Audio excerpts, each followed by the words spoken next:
Hello, everyone. Welcome to this week's Genetic Care webinar series. We have today a dear friend, Jai Rupani, who's the CIO of the Dinesh Hinduja Family Office. We're going to switch topics today. Last week was a very juicy topic called entitlement. And next week, we're going to talk about loneliness at the top. And so today, we have kind of a bridge in between the two where we're going to talk about the C-suite. And is well-being a fundamental element for these individuals who happen to be in that space? And so, welcome, Jay. Thank you very much for taking the time. I understand you're now outside of Bangalore, keeping yourself and your family safe and secure from our wonderful experience called COVID. Thank you for taking the time. It is not your lunchtime as we were disrupting our Swiss friends last week. So welcome, Jay. Thank you for being here, and let's have some fun.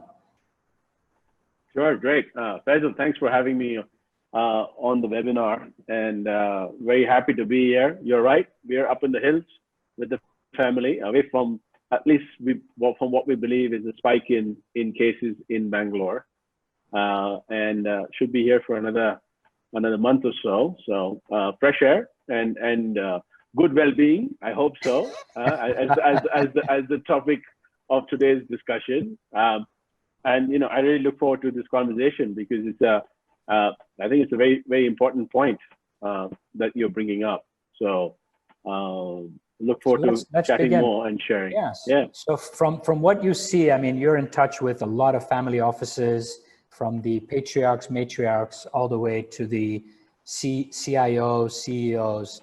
What are the, you know, from their perspective, is well-being even on the map? Is it even on the agenda? I think it's, you know, it's different for different parts of a family. And so I think it's also a mindset.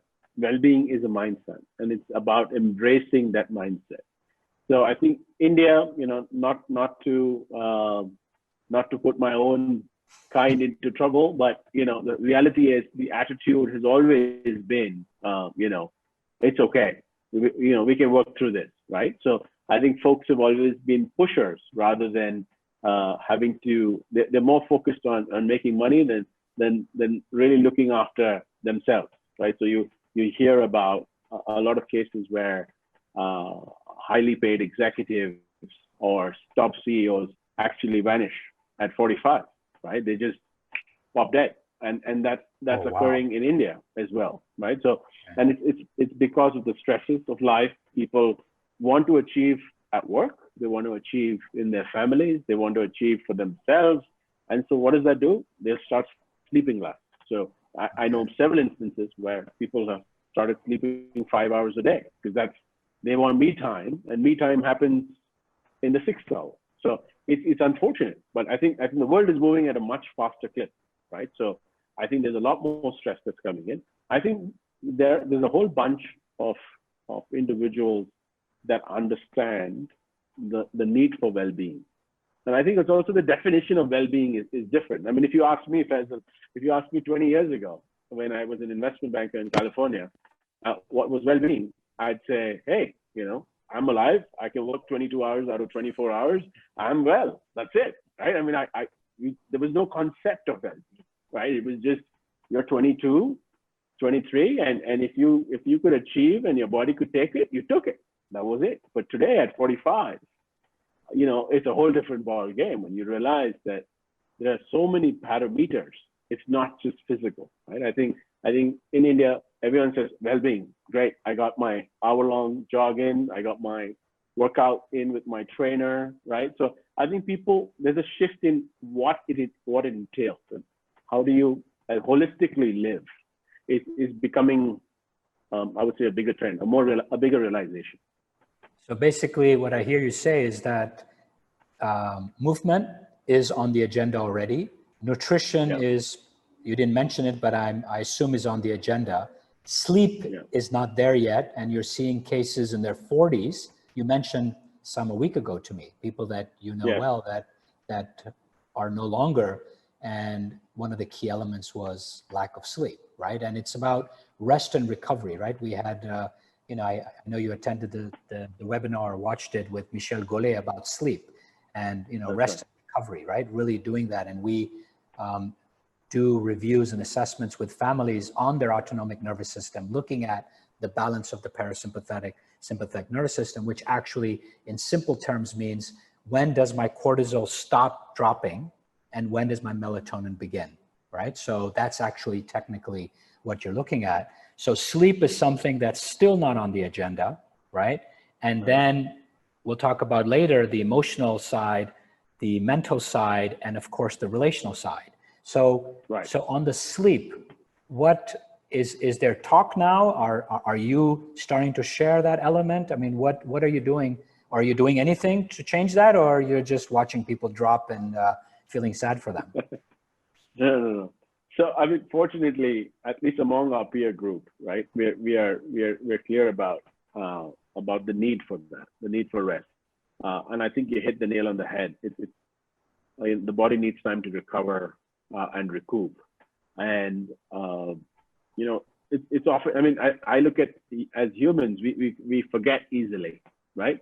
If you're sick, you become all right, and then you're back to your old bad behavior, right? So you kind of have to reinforce it, at least among your peer group, your friends, to say, I hope you're getting, taking enough sleep for yourself or time to yourself, because frankly, especially, the big elephant in the room is COVID, right? And you can't have a conversation without realizing that, frankly, my pressure in managing investments has gone up 50% in the last 6 months, right? So I'm clocking in much more hours than I used to, right?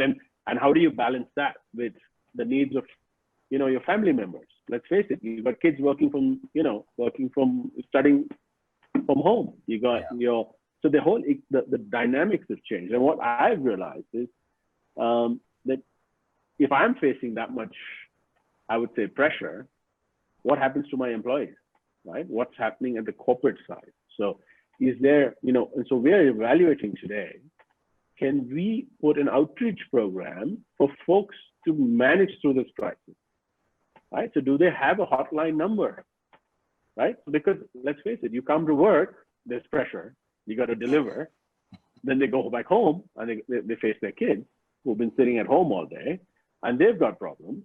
And so it's literally you're only firefighting. And so after a point, people are going to blow a lid.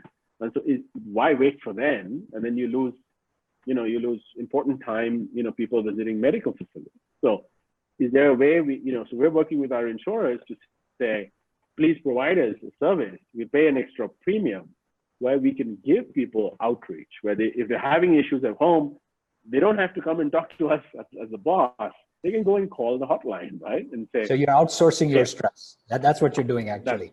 You're pretending to be a nice guy, but you're actually outsourcing your stress. Okay, continue, Jay. So, I'm reading between the lines. I'm helping people cope because the truth is they need that. They don't need their boss. Frankly, it's the wrong guy to talk to. For some of this, and they don't want to approach you with that. Of course. So we're going to realize that we're not, it's too personal. And you even within family members, and I think Feisal, you brought a very important point. I think the mental wellness piece in India is now, taking prominence in terms of people realizing that it's not all physical. You can see a person, meet the person, and they look and feel and talk great. But when they go back home, they're depressed. They're not with you. And that, and they don't have an outlet. They don't know who to talk to, right? Because historically, mental had a stigma. I think fortunately, I would say in the last 7 to 10 years, that stigma has reduced. But it's reduced because people have been able to access it, on their own, right? Getting a good therapist online, or being able to reach a doctor without having to, go through hoops is a big element of this, right? Okay. So I think that's a piece that more and more I see. I think, like you said, physical's covered. People are realized they got to be fit. That's great. I think the mental piece now people are cognizant of the fact that, hey, if I don't have that, or if somebody in the family needs help, then we as a family need to fix it. I need to help them out, right? Be the support to say, let's go see a counselor. It's okay, right? And because that's an important piece for family relationships. So do you, okay, so, and then we have the emotional side and then the relational side. So you're saying that now that avenue has been opened. Now, are you seeing more issues at the C level? I mean, we're talking about the C-suite here, okay? Other than pressure, you know, obviously that's there. People are no longer traveling. That pressure is gone because most of the C-suite, at least in most companies, just zigzag, you know, all over the place, maybe within India or within the world. Now that pressure is gone. So that pressure on the body has been relieved. So is the homeschooling pressure and the delineation between home and work life that's blurred, is that creating the issue? What are you seeing from the people you speak to? So I think that's a very big piece is that the delineation between home and work is sort of blurring, right? So folks are trying to balance the home by compensating to work at night. So if you didn't finish what you need to finish, you're working from 9 to midnight. But that's obviously going to have an impact to the next day, right? So I think, you know, and if you're not going out to meet friends on the weekend or get out to go exercise, etc., right? If it's on a more of a lockdown situation, then even the weekends blur, right? Because when you're free and you don't have anything to do, what are you doing? You're going back to work. You know, people aren't spending time doing meditation or, you know, because there's also this fear that, you know, we've got to keep up with this new normal because there are lots of things changing. You kind of got to upskill. So I think as C-suite, you know, things that I look at is trying to look at the team, and one was the emotional quotient, right? The needs of the new normal, right? Giving them a chance to vent without in a very neutral and supportive environment. And the other thing was to actually look at, you know, what could everybody do to feel more useful and valuable. So we have a whole new learning program for everyone in the organization, where they have a fixed program. They're sort of upskilling, or you know, whatever they wish to upskill, right? But it's now earlier used to be optional, but now it's institutional. It's got to be done, and it's done. And you know, from my perspective, it can be done during the day. You don't have to take it home. I think it's part of your work thing. I'm not adding more work to you. You're not giving them extra. It's not extra. Okay. I'm saying the world is shifting. It's time for us to shift, right? Okay. And so we see, you know, actually folks embracing that, saying, you know, great. You know, I'm glad we have the opportunity to learn. Maybe somebody wanted to do data science. Okay, he's doing a 3-month course on Coursera on data science. So you give them new opportunities that allows them to sort of broaden their horizon. And I think the other stresses are, you know, obviously besides the business stresses, right? You know, and what's happening in the international market in terms of investment. Every business is sort of getting re-engineered to a new level, right? Fat is being trimmed, offices are being let go. So, you know, you and I have had this wonderful chat. But there's a lot of different operating business issues that keep coming in. And so I think more than usual. I mean, typically you're sailing, you have one or two blips, you continue, right? But this is where you're fighting fires almost every day to ensure the ship's sailing smooth. So, you know, I think those stresses do require, you know, time to reflect. And, you know, when I look at COVID, I look at it as you know, for me, it was a great opportunity. I'm a go guy, right? I don't like to slow down. I like to get things done. With COVID, it was like, you know, informal. Stop. You gotta kind of revisit certain thoughts and processes and time for reflection. So I look at that as being phenomenal, because it really taught me to say, oh, I realized I need time for myself. ironically, because you're always serving everybody, right? The firm, the family, etc. You realize, hey, I'm running low on my energy. So great time to sort of boost that up. So is part of the curriculum that you're providing for upskill, is there well-being in part of that curriculum, or is it all skill set? Is there mindset? Is there any well-being elements that you're helping them on? So I think the well-being piece is more through the insurance.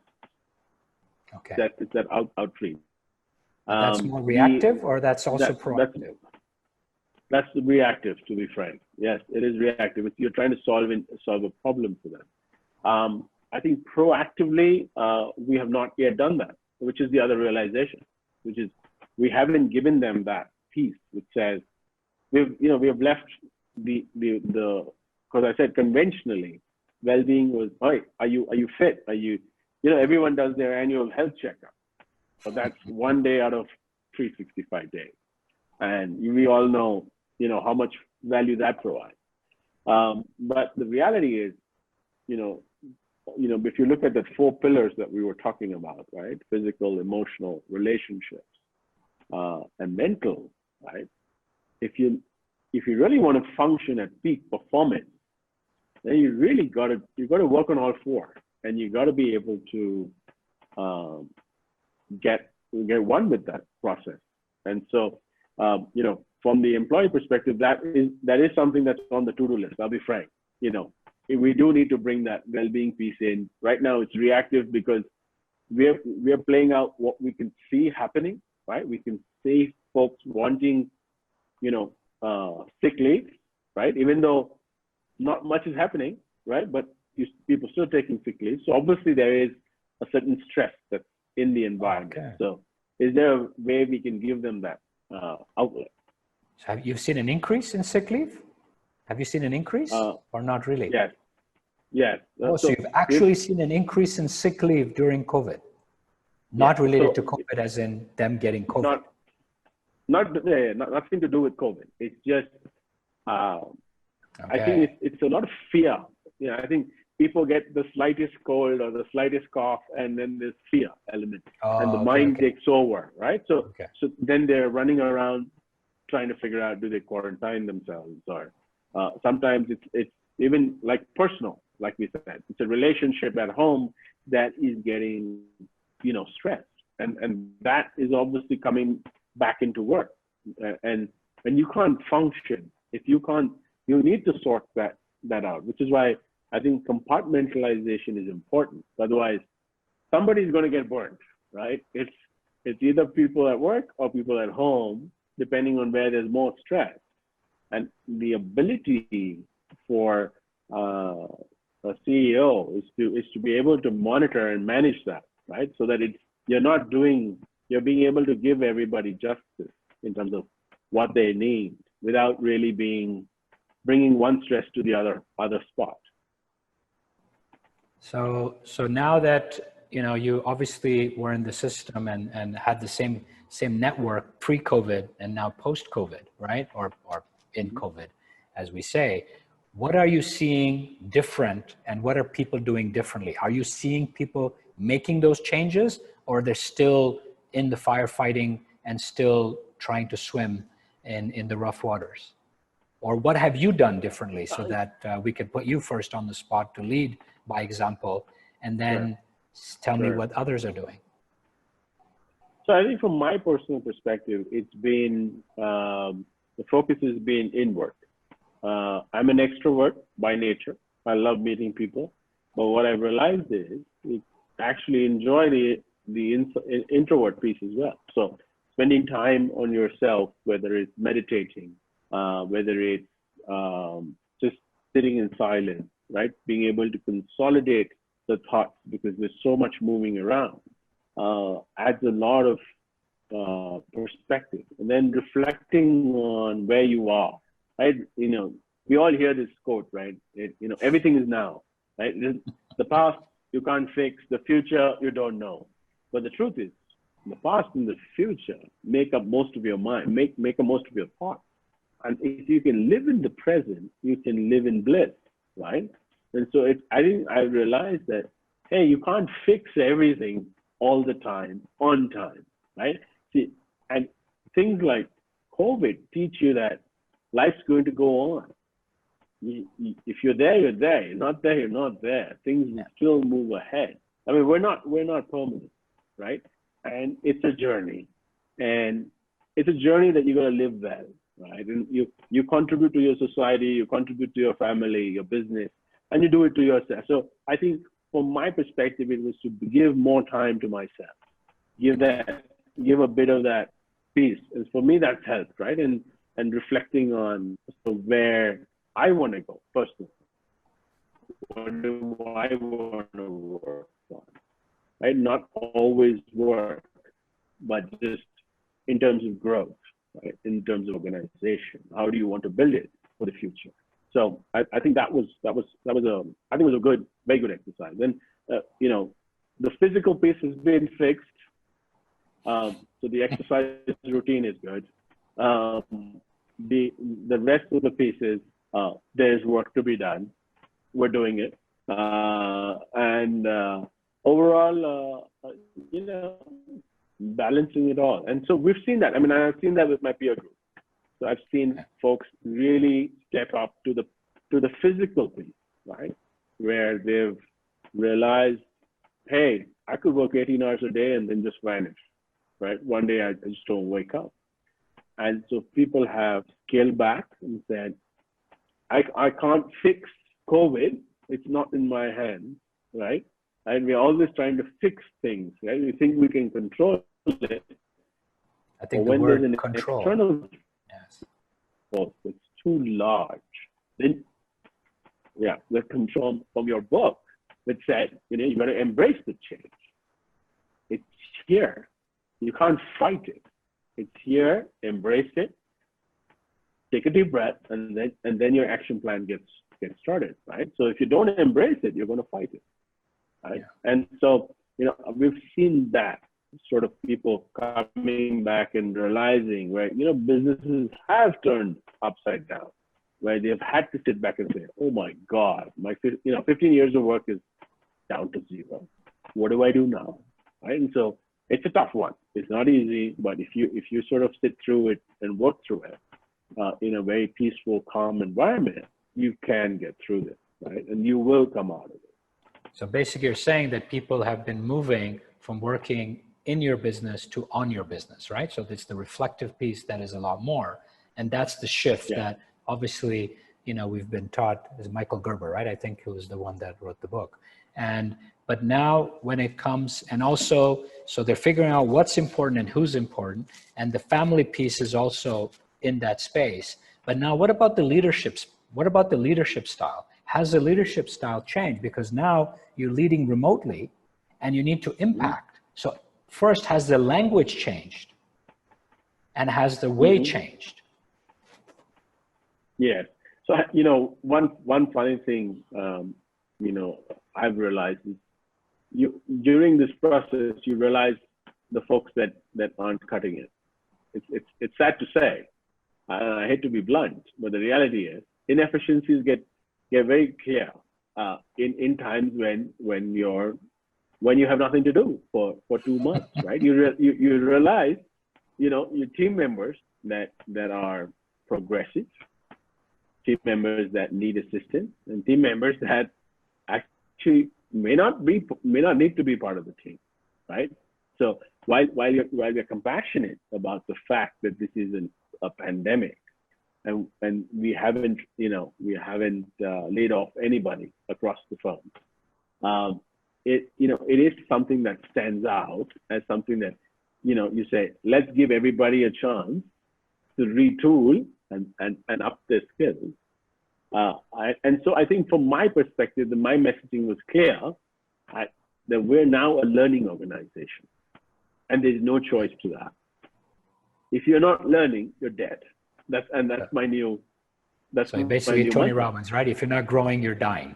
Basically, you're dying. And I took a big push, put everybody on a call, and I said, listen, this is it, and this is where we're going, and the train is leaving tomorrow morning, and I expect everybody to be on board. And if you're not on board, then I guess you're left at the station, right? So you're going to take a call today. The past is the past. I can't fix your past. You may be who you are. But I can tell you, if you join me on this train, it's going to be a good ride, right? So I think that was a good message to be sent, because people look for direction. They want to know we're going to get out of this, right? And the reality is you don't know what's going to happen. Nobody knows. Yeah, of course. But if you're ready to embrace it, if you're ready to say things are changing, we're working on this as a team. We're going to fix the holes as they come across, right? And we're together in this. You know, beyond that, as a leader, if you support everybody, and if folks still don't get on the train, then you know maybe they're not supposed to be on the train in the first place. So I think that from my perspective, that became a very clear thought. Was, you know, earlier it was very optional. I come from the school of thought that says everybody should want to grow. Why wouldn't you want to grow? I mean, it defies logic. But sometimes that's my engineering, right? That's how I'm built. But you can't expect that from the world. And so I said, okay, I want only people that grow. That's it. That's the new mantra, right? You grow and we grow together. And let's go build a new tomorrow. So when we look at the Thomson statistics, right, of only 15% of employees are engaged and 15% are actually sabotaging and 45 to 55% are actually disengaged, right, or not engaged. And then there's obviously those who are completely out of the system. So are you seeing that percentage shift, or are you seeing, you know, and then, so that's one question. Do you see a difference during COVID? I know it's accentuated. And then of course we can talk about, you know, GE, Jack Welch talking about the A, the B, and the C. Have you seen a bigger C than you expected in terms of those that are now, you know, being prepared to be asked to leave when it becomes ethically digestible? Right.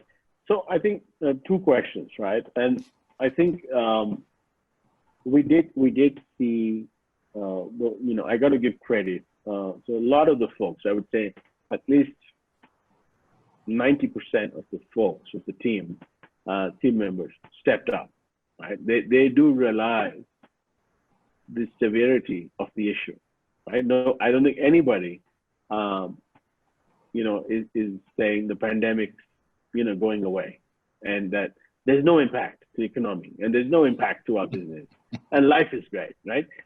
So, you know, fortunately, I think most of them, you know, came back up, have stepped up to the plate, because there's more stuff there on the plate, right? So they got to come up and bat.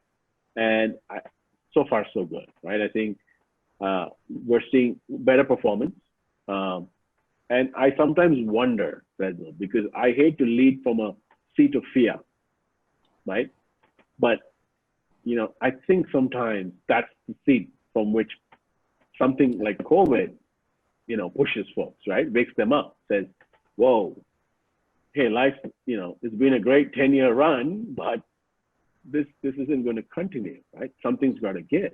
And if I don't really re-engineer today, I may not be here tomorrow, right? And I think that reality is also woken up a lot of people, right? Who earlier would be very fine being, oh, I didn't deliver something on time. You know, okay, I'm going to get to hear a bit of stuff, but, you know, I'll deliver it 48 hours later. Maybe my boss will forget about it, right? So, you know, I think that diligence has come back, right? Folks have realized that, you know, there is a good necessity to step up. So that's been good. In terms of Jack Welch's C, I think we're still in early days. Frankly, we're giving everybody a fair chance to sort of tool up. At the same time, I'm hiring, like we discussed earlier. I'm hiring more than I've hired in the last 3 years. I've got more open positions. We've got a whole new organization coming up, and we've got some good people in line to join. Frankly, I think there's some wonderful talent, smart individuals who can really make a difference, and so. We're doing that. We're really progressively adding folks to institutionalize the family office and really work on building, a team that's going to last in that. So the example and the story you're sharing, do you feel this is very, Dinesh Hinduja and Jay's experience, or is it really what you're seeing with your peers? Are they also having similar experiences, or is it industry specific? I'm giving you a way out, not to answer, but I normally do that with professors, and you're not a professor, thank God. No disrespect to professors, but so what are you seeing? I mean, I think the folks that from my peer group, the folks that have the opportunity to build are out there building, right? I mean, they're not losing this time to sit back. So I have those conversations where people are launching new product lines, innovating, also hiring folks. While it just depends on, I would say it's very dependent on the vertical that they're in, right?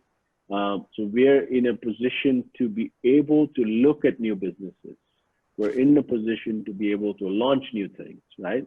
That may be right for the current period. Not everybody, is in that position. I think other family offices have been very active looking at private deals, even in this time, fully understanding that they probably get better deal economics. And so they've been working hard. I mean, I think across the board, the one thing that's clear is everyone's working very hard. It's everyone's time at work. And I think the mental stress on a daily basis, because the markets are fluctuating across asset classes and across businesses. I mean, I'm seeing senior folks, guys who are even 10 years older to me who would typically have gone to play tennis at 4:30, right?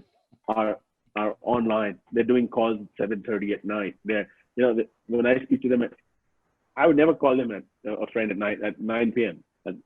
But he's talking. He's talking at 9. He's worried about something. We're trying to figure out a solution, right? So I think everybody's a little more, plugged in, and I think the guys who can take the chance to build something new are taking it. And so I think that's just where we are in the world. So people are taking advantage in the sense they probably have much better options in terms of hiring. There's probably cheaper to build something at this moment in time, right? Yep. And whether the response is from a place of fear or opportunity, that's a question that we will find out later. But if the change happens and it happens at the core, even if it's out of fear, as long as it's sustainable, I guess it's okay, right? And so, I mean, we're speaking, you're talking from a CIO, COO, CEO perspective, right? And let's go one step up. What about on the founder, matriarch, patriarch perspective? I mean, you sit in boardrooms, you're sitting with families. What's happening in their heads, right? I mean, my father's 86 years old. He's still playing the markets, but does he truly understand what's really going on? He said, no, but he's still playing the game. Now, are they echoing that same feeling, or do they really think they understand, what's going on? So I think I'm not talking about COVID. I'm talking about just generally. Yeah. Generally, I think what happens is it just depends. Every family office is unique. Every family is unique, and we all respond differently to that's a professor response, Jay. Let's not plead the Fifth Amendment. So but that's the truth. That is the truth, right? We can't predict. I mean, from our perspective, we have a very open system, right? We have an empowerment system. So, I'm empowered to take the calls that we need to take, right? Okay. So there's no limitation, right? We discuss everything openly, right? At the boardroom. We know where we're going. We have a strategy in place. folks do understand that the work level and the complexity has increased, and that, as a CIO, you need to take a call. I mean, are you going into gold or not? Are you going to exit bonds? What is your call, right? Because you have to take a call and be good with it.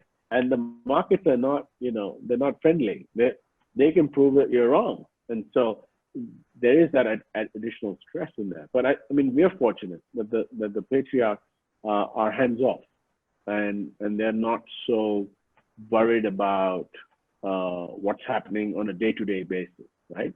There is an overall process in place for discussion, shifting investment priorities, and a monthly review. So I mean, as long as we're sort of on board with that process, I think the one piece that we'll spend more time on is realizing where we need to add more resources. And that has taken frontline, right? Where we said, hey, this is the portfolio, this is what shifted. We do need a head for this, we need a head for that. We need to fix these 3 holes.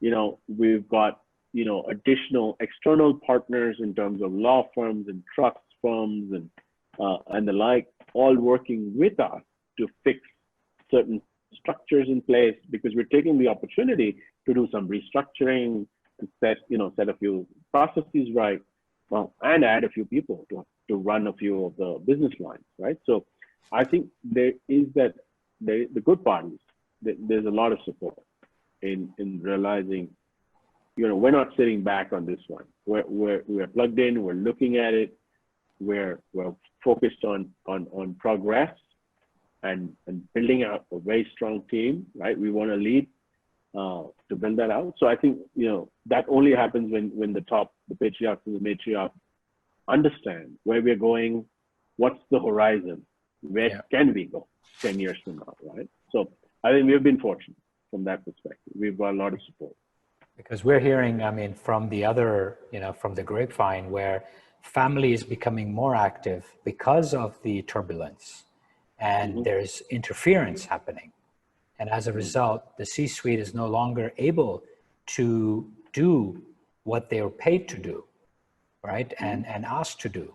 And as a result, decision-making is stifled rather than the use of the word empowered. So in terms of your colleagues, the other family offices that you are in touch with, are you hearing that noise?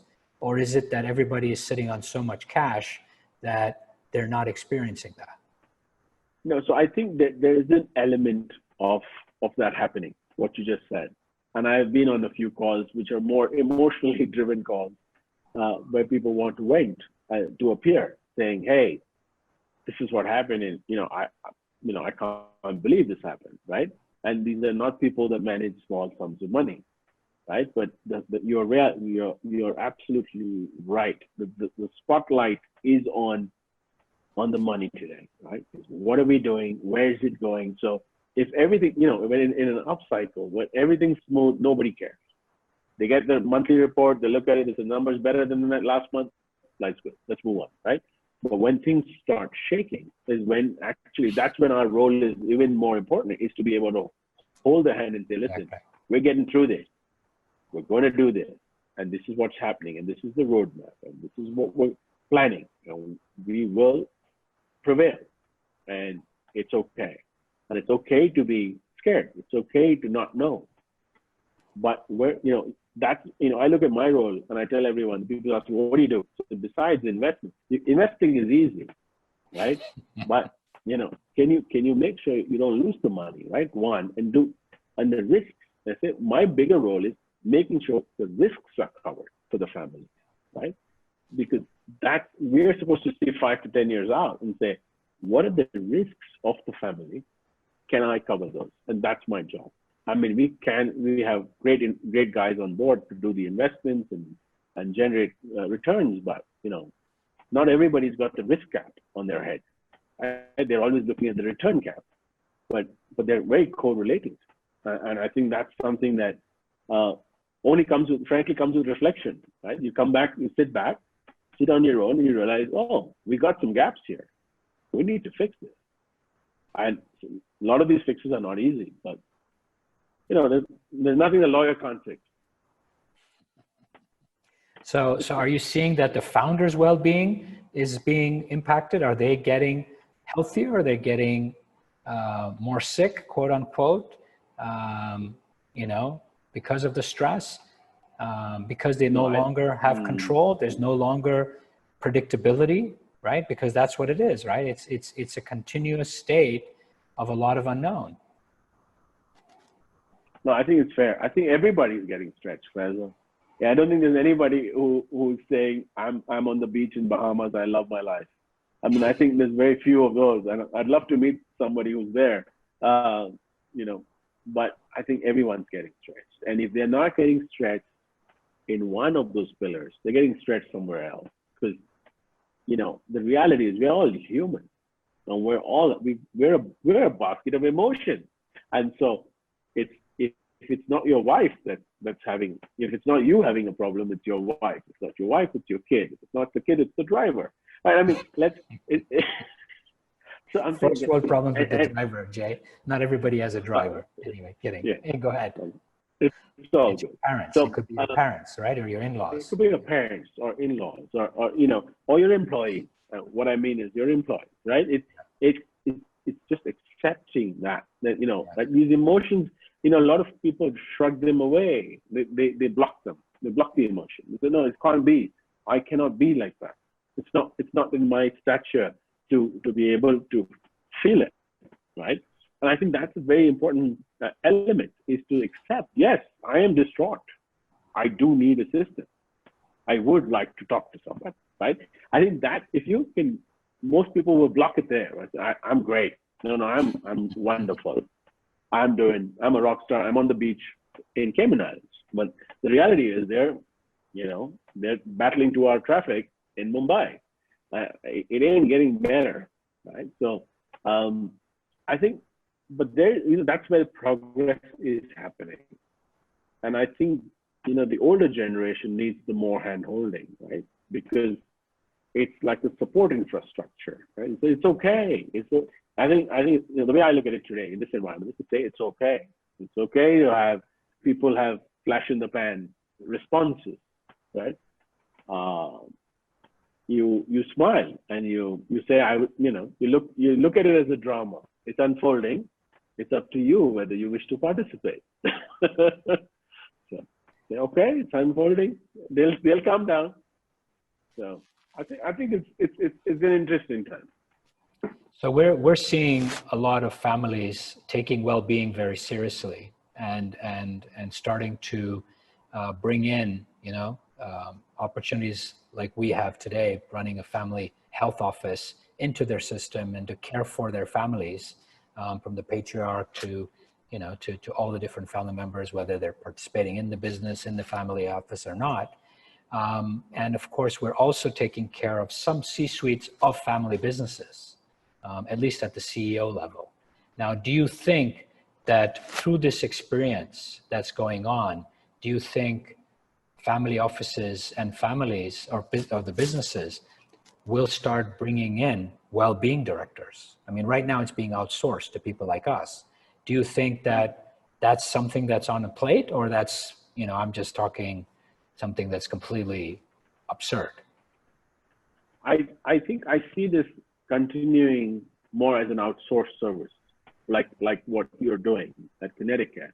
I don't see, family offices are small, and they don't really add. It's not like a large IT services company that has 50,000 employees and then has to look at well-being from a very different perspective.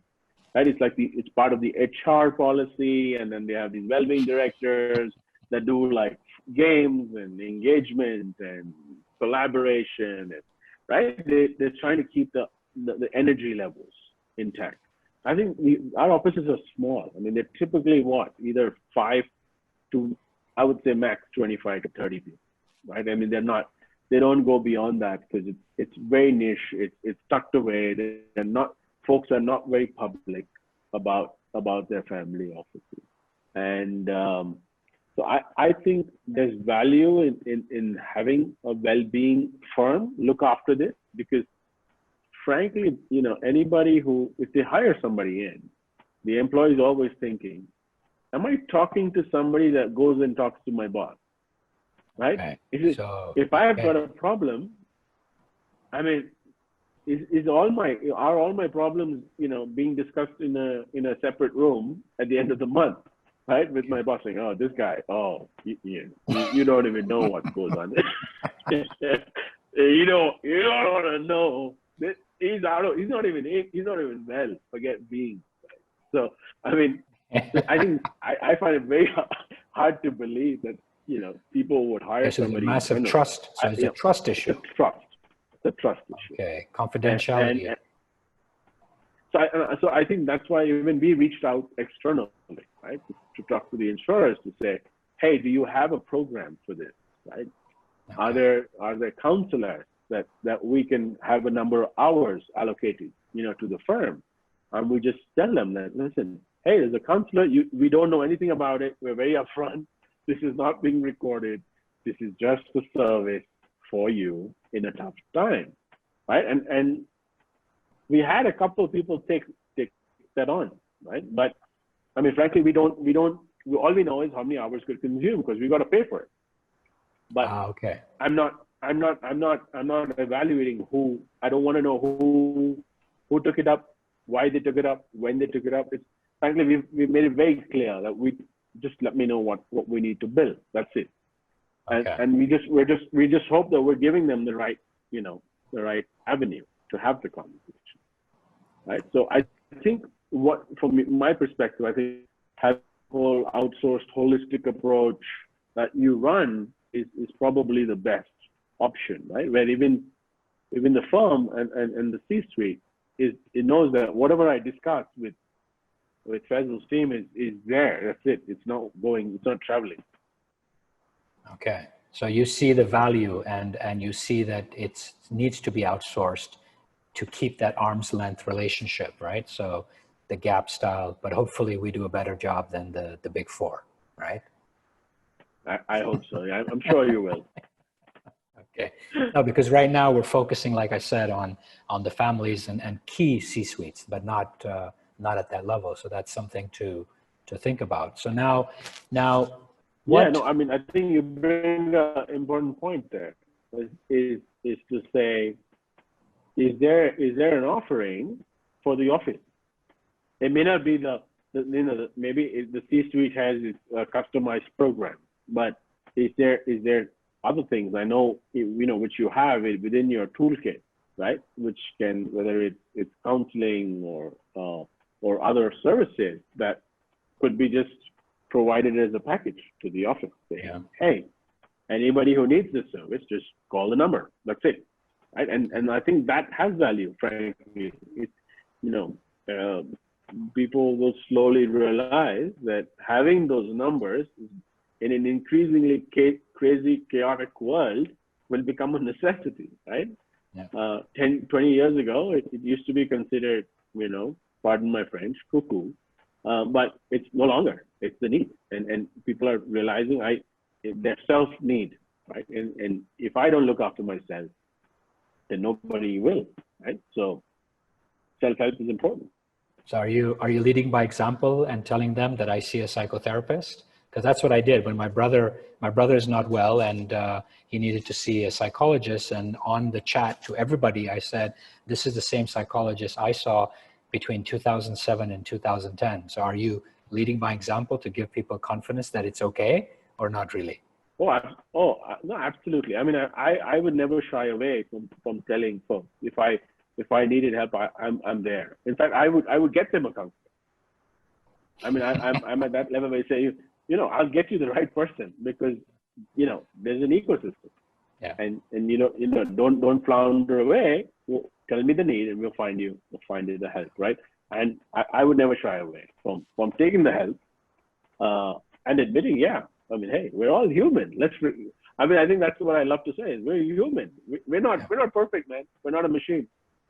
So let's accept it. We have 10 minutes to go. What other elements of well-being or other sharings that you've experienced, whether it's during this COVID or before, or that you think are going to become very relevant, whether it's India or the larger space, to the suite seat, Yeah. maybe to the family office space. And if you want to go to the family, that's fine too. Yeah, I think one big piece I see emerging, and we've been discussing this internally as well as I've been discussing this on other family office forums globally, is and it keeps emerging, is within a family, right? What is the most critical piece? It is communication, right? What can you do besides the annual offsite, besides the vacation, wherever you go as a family?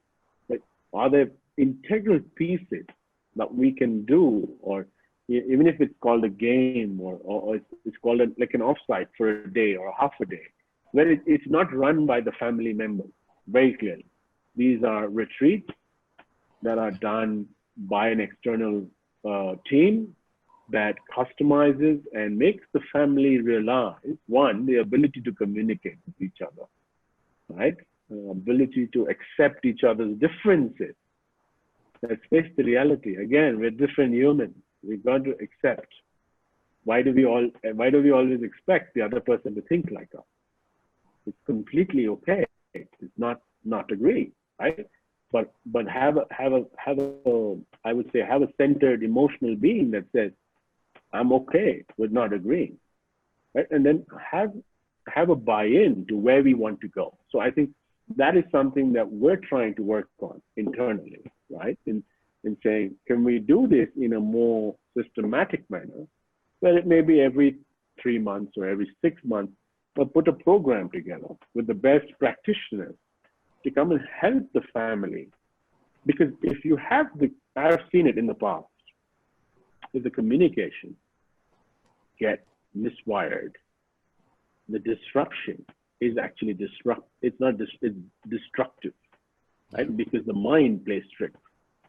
And the mind is fighting things, right? And nobody's talking, but the mind is racing. And you've got to clear the cobwebs. You've got to clear the cobwebs, and it's constant. It's not, there may be old baggage, there's new baggage, who knows what it is, right? But the fact is, you've got to work on this. It's an ecosystem that needs help, right? And it needs external views and points. And so from our perspective, that's the only way. And in my view, that's the only way we go from here to there, right? Is if we're together, we understand, we're on the same wavelength, we understand the differences, the needs, and then support, right? You support people's requirements, whether it is someone needs help on, a matter or something needs to be resolved, right? But it takes time. So I think that's a very important piece. And I'm seeing more of that. And I see successful families who I talk to globally doing a lot more of that. And they have it institutionalized. They have a retreat. It's just separate from the holidays.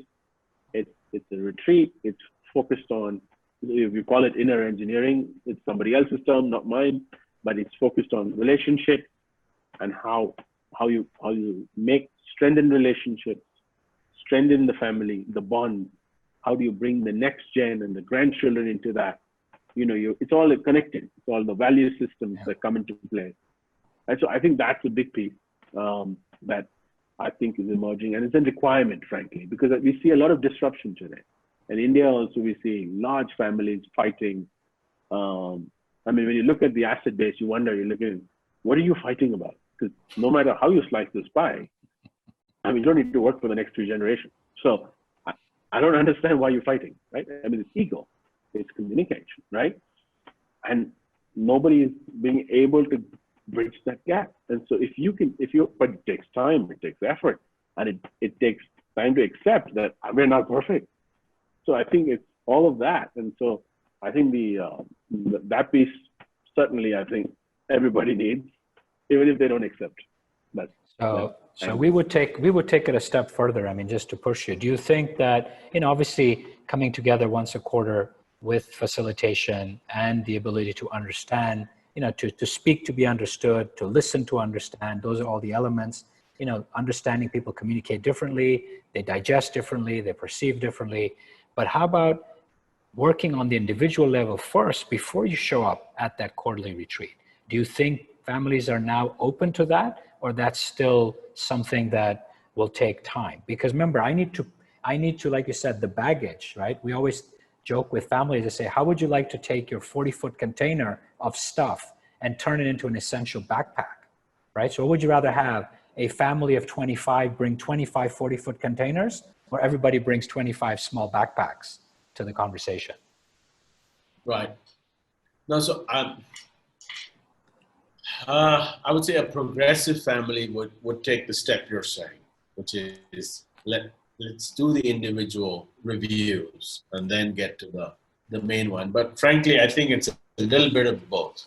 I would personally do the more, first get everybody on the deck. Let's get this process started. And through that process, make sure that the moderator or the person facilitator is able to identify the needs of the different individuals. Yeah. And post this, everybody realizes the need. They just don't accept it. And so post this, right? During the process, if there is if there's a half day given towards individual engineering, right? Where the facilitator could spend, an hour or half an hour with the person saying, hey, yesterday's conversation, yes, got heated.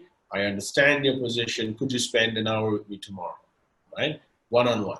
So I think I would do it that way. I would first first put them all in the, because the realization of the dynamics comes in as a group. Individually, the angle is very different. The minute you see the ecosystem wake up, that's where the magic happens. So you're saying that when they get together, it's a whole different spice and it's a whole different energy. And you're saying let the fireworks happen, hopefully in a controlled manner, not too many buildings exploding, but let at least those happen so that we have the realization of what actually exists, right? And what damage that could cause, or what opportunity there is if we all work together, because there are some silent people, introverts like yourself, well, extrovert you were, so, introvert in the making like yourself, that may have some fantastic ideas that were never spoken before. Yes, and absolutely. I think that's the way to do it. And then maybe it alternates with being a retreat, and then 3 months later, and soon thereafter, individual sessions, and then another retreat, and then again individual sessions, right? Yeah. And it can be bundled together to give that feel that it's a program. Yeah. That we will work on the needs, and it should be, I would say, pull driven. So you do the program, and then the next day, right, or the end of the day is where people get a choice of, hey, guess what? You have an option to attend 3 workshops or 3 one-on-one sessions. Could be on leadership, personal development, XYZ, Ayurveda, healing, anything, right? I mean, all of the more subtle well-being issues, and see what people pull. Yeah. You get an idea that, what do they feel the need after that emotional exchange that happened on the boardroom, right? Or the retreat. Yeah. And I think you'll get great. Personally, I feel basically saying collect the data first before you make a menu and create an agenda for the family. Then only we should, because normally also we work with the next gen to empower them, because a lot of times the next gen don't say anything at some of these retreats because they feel their voice doesn't matter, because their contribution has been very limited up to now, right? So it's kind of a balance. Okay, Jay, we're coming to the end of our conversation together. Some closing remarks, something you'd like to share. I know you just shared on the communication piece, but anything you want to remind everyone that, Sure. Because I mean, a lot of them are part of the family. Some of them are part of the family office. Some of them are part of the family business. Anything you'd like to, recommend to them or remind them or whatever comes to heart. What comes to heart is one thing, is take time for yourself. Because frankly, I mean, only you know what you need. And if you don't take time for yourself to reflect, to pause, and to realize that you're there, you're alive, and you're present, then a lot of times time will pass you by. You won't even know, because we're engineered as beings for execution. At least in a lot of my roles and with a lot of my peers, is that we forget that you do exist beyond the checklist of 25 or 50 items that are always on your table, right? And the fact is, in order to perform better, you do need to self-love and self-heal. You do need to look after yourself, right? And balance that out in order to succeed. So I think that's the one thing I'd leave with everybody, and be safe, be good, look after yourselves. And Feisal, thanks again for having me on the webinar. Wonderful to talk to you again. God bless and be good. All right. Thank you, Jay. Thank you for the words of wisdom at the end.